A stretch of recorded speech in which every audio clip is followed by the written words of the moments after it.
Dear friends, welcome to our channel, a space where the heart meets the most profound stories of the Bible.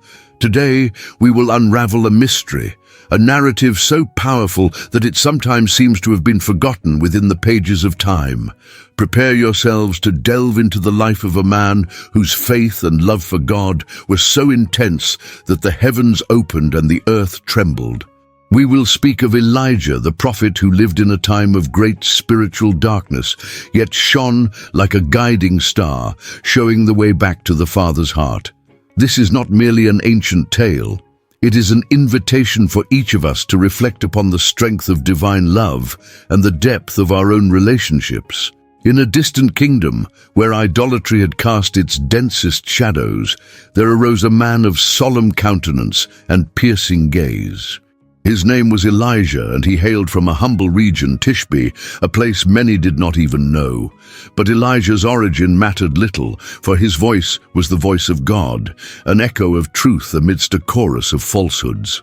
The people of Israel, once faithful to the Creator, had strayed, exchanging the love of the true God for the worship of Baal, an empty and powerless deity. King Ahab, influenced by his wife Queen Jezebel, had led this apostasy, erecting altars and promoting pagan rituals throughout the land. God's heart was grieved, and the love he felt for his people seemed unrequited. Elijah, moved by a burning love for God and his people, could not remain silent. He presented himself before King Ahab, a powerful and feared man, and uttered a prophecy that would echo throughout the entire kingdom. As the Lord, the God of Israel, lives, whom I serve, there will be neither dew nor rain in the next few years, except at my word. Imagine the audacity of this man, to defy a king and announce such a great calamity, all in the name of a God whom many had abandoned. But Elijah did not act on his own behalf. He was an instrument of divine love, a messenger bringing a message of warning, but also of hope. The drought that would follow was not an arbitrary punishment, but a call to repentance, an opportunity for the people to turn back once more to the love of God.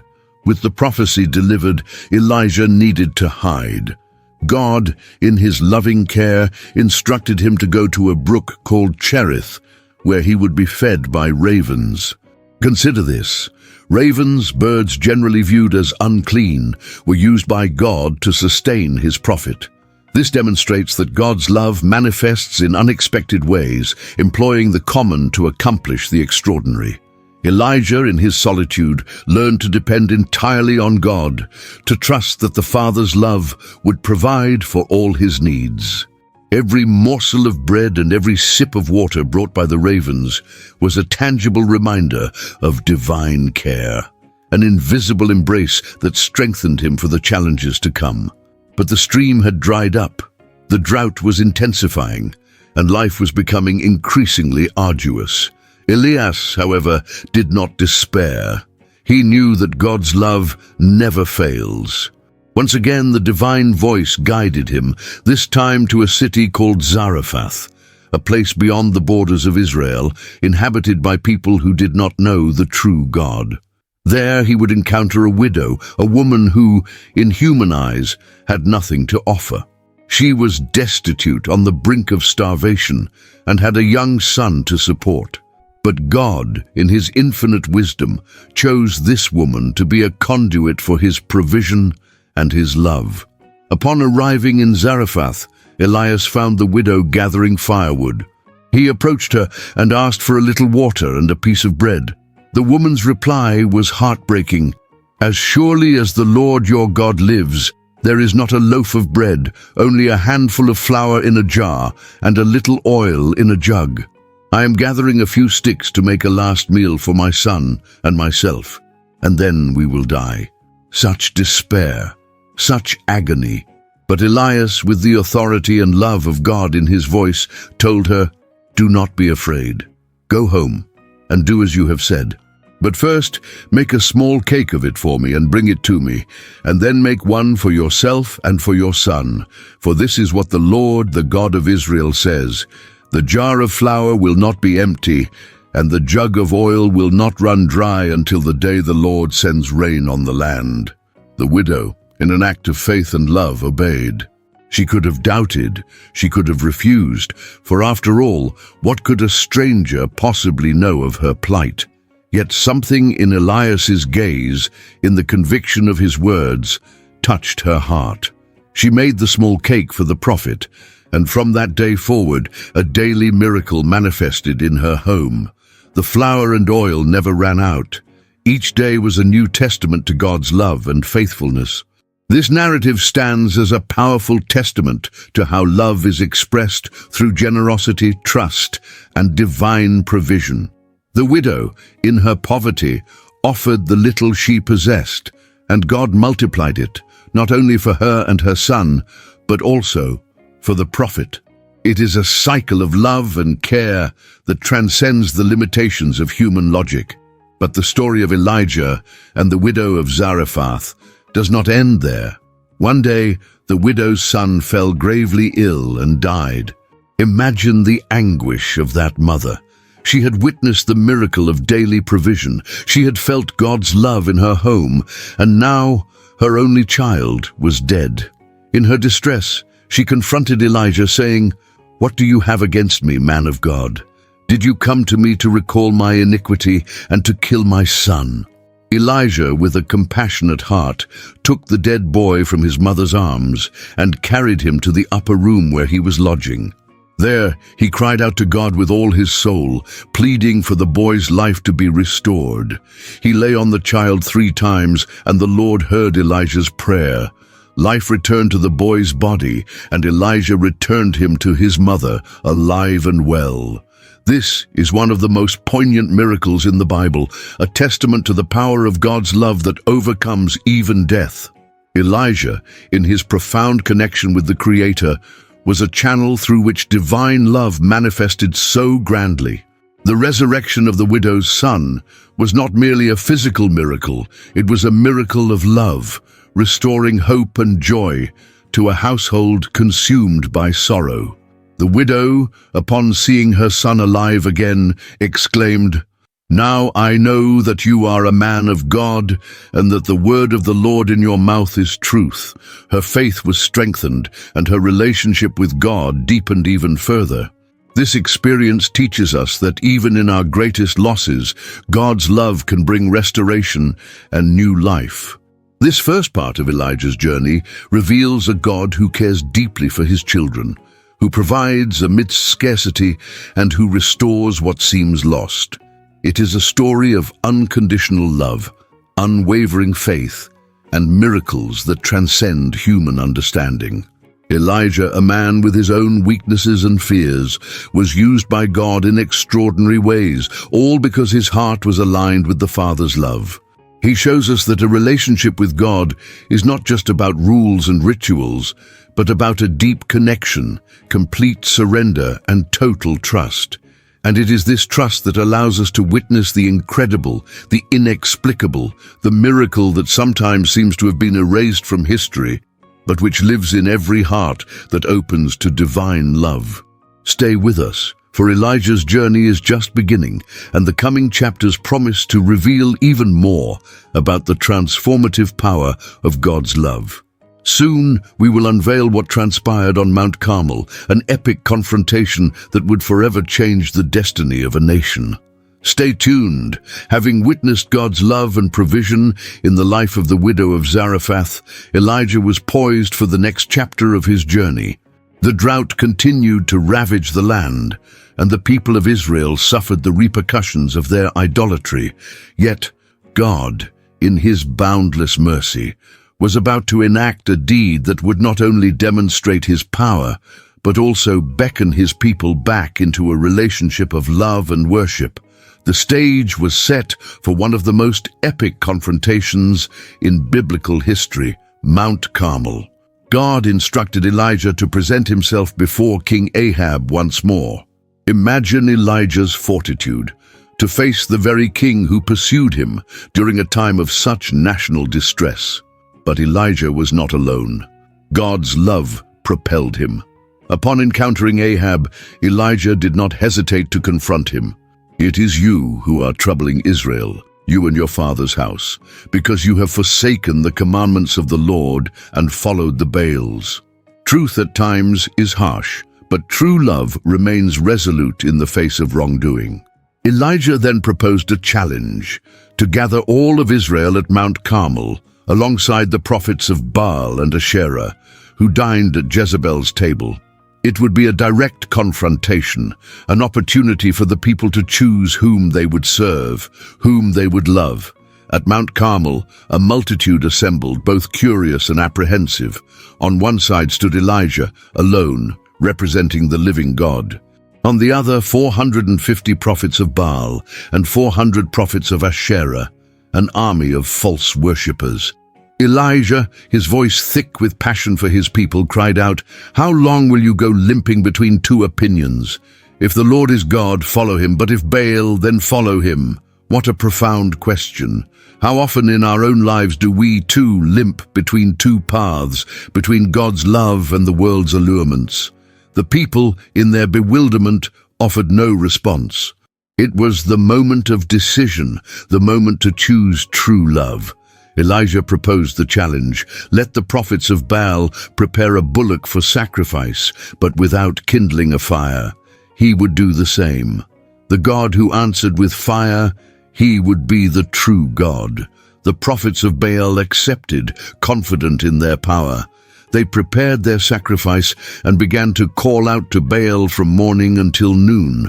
They shouted, they danced, they cut themselves with swords and spears in a desperate frenzy, awaiting a response from their deity.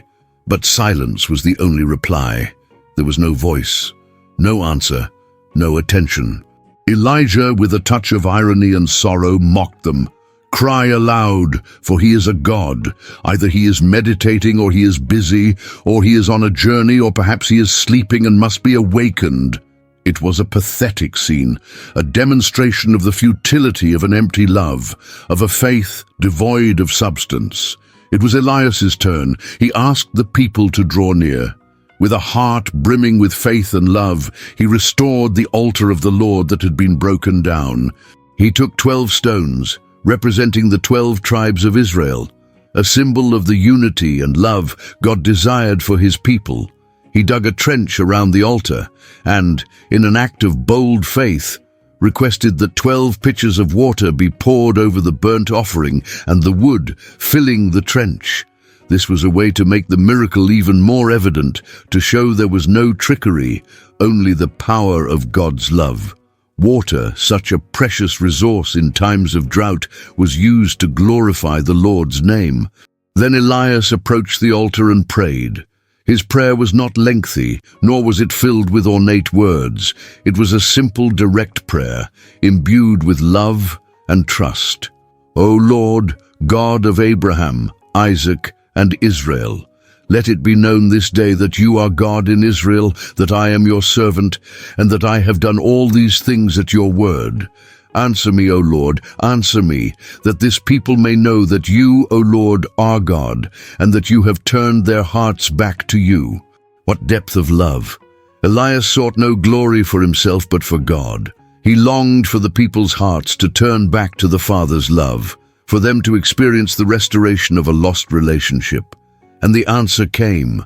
Immediately, fire from the Lord fell and consumed the burnt offering, the wood, the stones, and the dust, and even licked up the water in the trench. God's glory was manifested in an undeniable way. Upon witnessing this, the people prostrated themselves with their faces to the ground and exclaimed, "The Lord, He is God! The Lord, He is God!"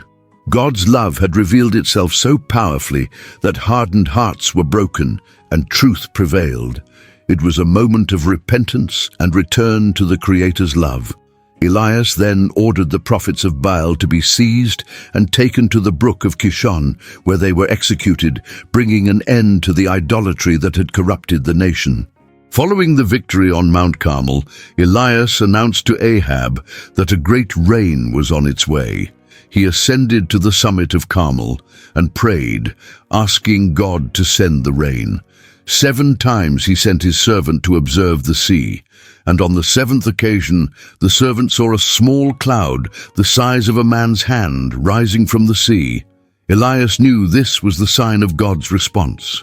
Soon the sky darkened with clouds and wind, and a heavy rain fell, ending the drought that had lasted 3.5 years.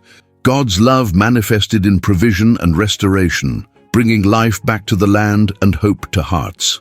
This segment of Elijah's story reveals God's love as one that confronts error, manifests in power, and restores what is broken. It's a love that beckons us to choose, to take a stand, and to cease limping between two paths. Within this love, we discover true freedom and life's fullness. Yet Elijah's journey does not conclude here. He would still face trials, moments of despair, and fresh revelations of divine affection. Life with God is an ongoing adventure, replete with peaks and valleys, but perpetually marked by the Father's presence and care. Dear friends, if this narrative has resonated with your heart, if you've sensed the presence of this love that transcends time and circumstances, then this is your sanctuary. This channel is curated for you, so that together we may delve into the depths of biblical sagas and uncover how God's love permeates every detail of our existence. Do not keep this experience to yourself. Share this video with someone you cherish, someone who needs to receive this message of hope and faith. And if you haven't yet joined our community, click the subscribe button and activate the notification bell to ensure you don't miss any of our future gatherings. Leave your thoughts in the comments below. Tell us what impacted you most in Elijah's story, or what other biblical narrative you'd like us to explore. Your input is invaluable to us, as it's through your engagement that we forge a community of love and learning.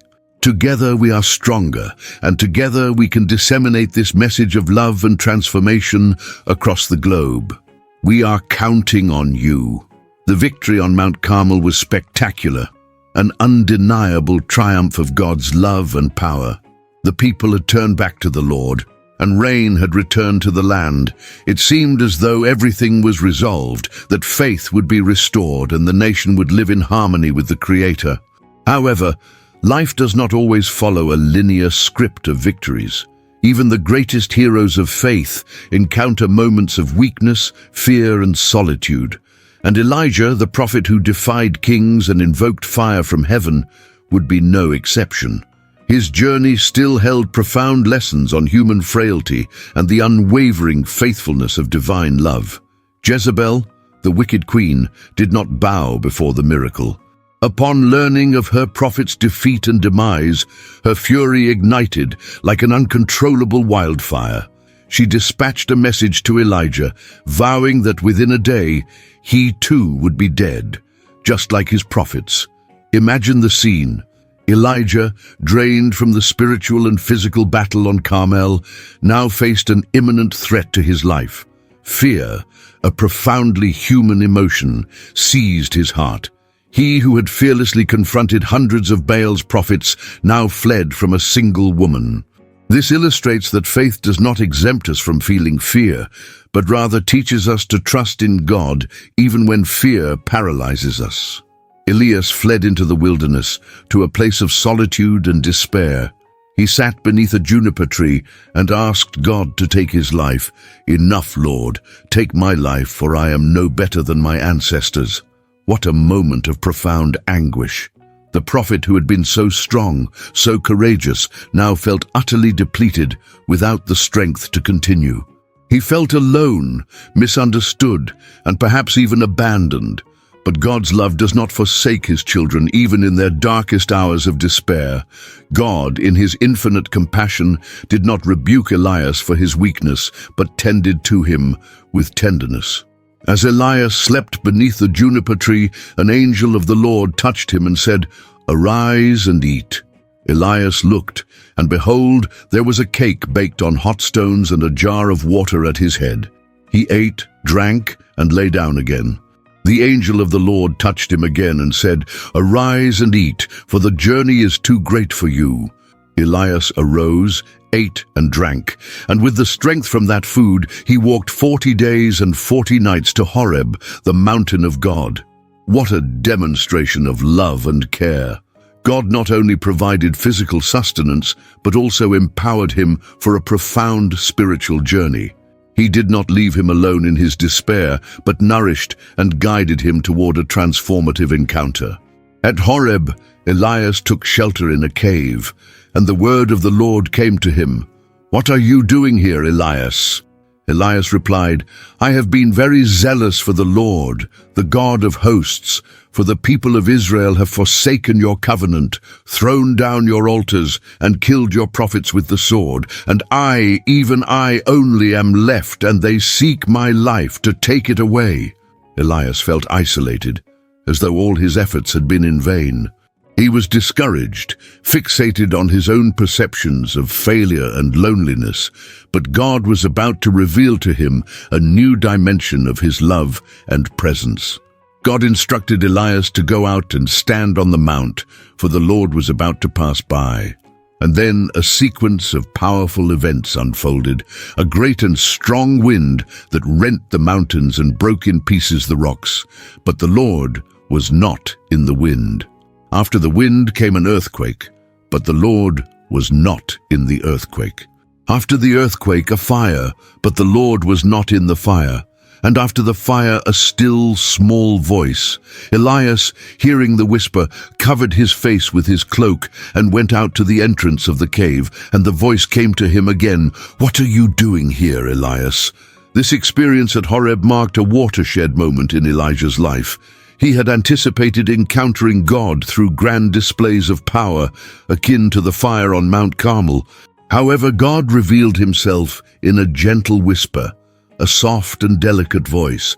This teaches us that God's love is not always manifested in spectacular displays, but often in quietude, intimacy, and in the voice that calms the soul. It is in silence that we can hear God's heart, feel his love, and find peace that surpasses all understanding. Elijah learned that he was not alone, that God was with him, even in his moments of deepest despair and discouragement. God then gave Elijah further instructions. He sent him back to anoint Hazael as king of Syria, Jehu as king of Israel, and Elisha as his successor. Elijah would not be the sole bearer of the prophetic burden. God was raising others to continue his work. And for Elijah, the appointment of Elisha was an act of love and care. Elisha would be his companion, his disciple, and eventually his spiritual heir. God did not wish Elijah to feel isolated in his mission, but surrounded him with support and a renewed purpose. God's love also manifests in providing us with fellow travelers, individuals who support us and help us fulfill our calling. Elijah found Elisha plowing a field with 12 yoke of oxen. Elijah passed by him and cast his cloak upon Elisha. Elisha, understanding the significance of the gesture, left the oxen, ran after Elijah and said, "Let me kiss my father and my mother, and then I will follow you." Elijah replied, "Go back, for what have I done to you?" Elisha then returned, took a yoke of oxen, sacrificed them, burned the plow and cooking implements, and gave the meat to the people to eat. Afterward, he rose and followed Elijah, becoming his servant. What an act of surrender and love! Elisha left everything behind to follow God's call, demonstrating a faith and dedication that inspires us. God's love invites us to leave behind what binds us and embrace a new path, full of purpose and meaning. This second part of Elijah's story reveals a God who understands our weaknesses, nourishes us in our despair, and guides us toward new purposes. It is a love that manifests in quietude, in unexpected provision, and in companionship that strengthens us. In his journey, Elijah learned that God's love is constant, even when we feel alone or disheartened. He teaches us that faith is not the absence of fear, but the confidence that God is with us every step of the way. And it is this confidence that enables us to overcome challenges and continue to spread the message of this life-transforming love. Dear friends, if this story of Elijah with its ups and downs has touched your heart and made you reflect on the depth of God's love, then you are part of our family. This channel is a space for connection, learning, and inspiration, where together we explore the wonders of biblical stories and discover how they apply to our lives today. We don't want you to be just a spectator. We want you to be an active part of this journey of faith and love. Therefore, if you haven't subscribed yet, click the subscribe button right now and activate the bell to receive all our updates. And please leave your comment below. We want to know what this story of Elijah awakened in you, what part moved you the most, or if you have any experiences of how God's love has manifested in your life. Your story is valuable to us, and your interaction helps us build an even stronger and more connected community. Together, we can go further, spreading this message of hope and love to every corner of the world. We are counting on you to make a difference. Elijah's journey, marked by grand miracles and moments of profound vulnerability, now leads us to its climax. After being sustained by God in the wilderness and finding a successor in Elisha, Elijah was ready for the conclusion of his earthly mission. But the end of his story would not be a melancholic farewell, but a glorious transition, a final testament to God's unconditional love for those who serve him with their whole heart. Prepare yourselves for one of the most extraordinary events in the Bible, a miracle that transcends human comprehension and points toward eternity. Elijah and Elisha were together, walking toward the Jordan. Elisha, with a heart full of love and devotion for his master, knew that Elijah's time on earth was drawing to a close. Elijah, for his part, tested Elisha's faith, asking him if he wanted to stay behind in Gilgal, then in Bethel, and then in Jericho. But Elisha, with unwavering loyalty, replied, "As the Lord lives, and as you live, I will not leave you." What a demonstration of love and commitment. Elisha did not want to miss a single moment by his mentor's side, absorbing every teaching, every gesture of faith. This relationship between master and disciple is a beautiful reflection of the love that manifests in mentorship, discipleship, and the passing down of a spiritual legacy. Upon reaching the Jordan, Elijah took his mantle, rolled it up, and struck the waters. The waters parted, and they crossed on dry ground. What a potent scene! The same miracle Moses had performed when crossing the Red Sea was now being replicated with Elijah. It was a testament to God's power being with him until the very last moment, and that divine love knows no bounds. On the other side of the Jordan, Elijah asked Elisha, "Ask whatever you wish me to do for you before I'm taken from you." Elisha, with wisdom and discernment from on high, did not ask for riches, fame, or power. He requested, "I pray you, let a double portion of your spirit come upon me." What a bold petition! Elisha desired not only to continue Elijah's work, but to do so with even greater anointing, with a deeper love for God and his people. Elijah replied, "You have asked a difficult thing, yet if you see me when I am taken from you, it shall be so for you. But if you do not see me, it shall not be so." Mark, what a moment of anticipation! The promise of a double portion of the Spirit was contingent upon Elisha's vision at the moment of Elijah's departure. This teaches us that the pursuit of a deeper relationship with God requires vigilance, attentiveness, and an open heart to perceive the signs of His presence and power. It is an invitation to remain constantly alert, lest we miss the moments when divine love manifests in extraordinary ways.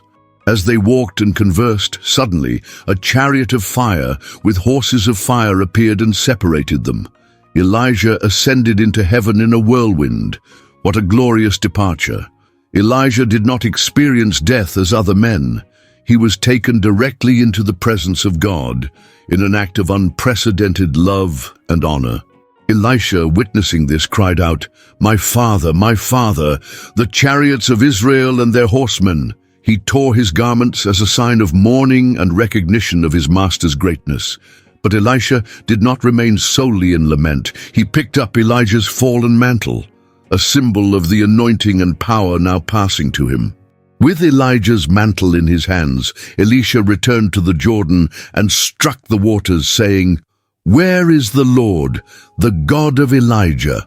The waters parted again, and Elisha crossed on dry ground. It was the confirmation that the double portion of the Spirit had been granted, that God's love and power would continue to manifest through him. The prophets, watching from afar, upon seeing what Elisha had done, exclaimed, "The spirit of Elijah rests on Elisha." What powerful testimony! Elijah's legacy did not end with his departure. It continued alive through Elisha, who would perform even greater miracles, demonstrating the continuity of God's love and faithfulness. Elijah's story stands as a living testament to God's unconditional love. He was a man who, despite his failings and fears, allowed divine love to shape him and utilize him for grand purposes. Elijah teaches us the significance of obedience, faith, reliance on God, and the courage to confront error. But above all, he shows us that the relationship with God is a journey of love, care, and transformation. It is a love that provides, restores, strengthens, and leads us to places we never imagined. Elijah's miracle was not erased from history. It lives on in every heart that opens itself to the truth and power of divine love. Dear friends, we have reached the conclusion of another journey on our channel. Elijah's story serves as an invitation for each of us to reflect upon the depth of God's love in our lives. It is a love that calls us, empowers us, corrects us, and elevates us. It is a love that grants us the fortitude to face our fears, overcome our challenges, and live a life imbued with purpose. And it is this love that we aspire to continue sharing with you week after week through the most inspiring narratives from the Bible. If you have come this far, it is because this message has resonated with your heart in some way. And that fills us with immense joy.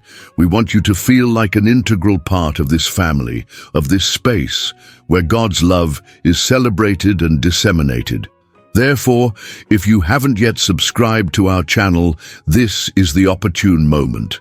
Click the subscribe button, activate the notification bell so you don't miss any of our videos, and join us on this incredible voyage of faith and love. Your presence here truly makes all the difference, but don't stop there. We yearn to hear your voice, your story. In the comment section below, please share with us which of Elijah's miracles impacted you the most. Or even better, recount an experience from your own life where you felt God's love manifest in a remarkable way. Your stories are living testimonies to divine power and inspire us all. Furthermore, if you have any topic suggestions for our upcoming videos, any biblical account you'd like to see unveiled through the lens of relationship and love, kindly leave your idea in the comments. Your active participation helps us curate content that genuinely makes a difference in each of your lives. Together, we are a community of love, faith, and hope, spreading the light of the gospel throughout the world. Thank you profoundly for being with us, and may God's love continue to guide your steps. Until the next video.